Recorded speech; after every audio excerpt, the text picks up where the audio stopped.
In this video, we are going to see how you can delete an Excel worksheet. So let's go ahead and have a look.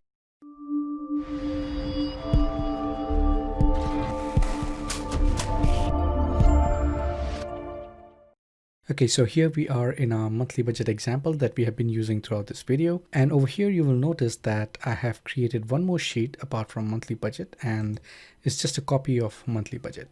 Okay, now you can go ahead and delete the worksheet, but the most important part that you need to take care or actually remember is that once you delete a worksheet, there is no undo button for that. All right, you won't be able to revert it back. One of the workaround can be that, while you're working, if you accidentally delete a wrong worksheet, then do not press the save button or do not save the worksheet. Just close the workbook, open it again, and your worksheet would be there, right?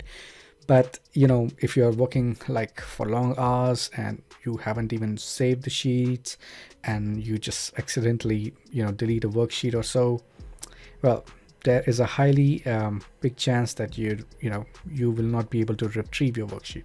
So this point that you need to remember that you can go ahead and delete the worksheet, but there is no undo for that. So be careful while you delete the worksheet.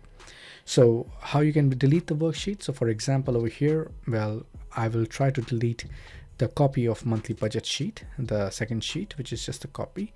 So all you do is just select that worksheet, right click on it, and then there is the delete button. And once you delete that, you will get a message, warning message saying that Microsoft Excel will permanently delete this sheet. Do you want to continue? And if you say delete, it will permanently delete it. If you say cancel, well, nothing will happen. So let's go ahead and permanently delete this. And there you go. And as you can see, there is no undo button for that, right? So it cannot be brought back. So why don't you go ahead and try it for yourself and stay tuned for our next video.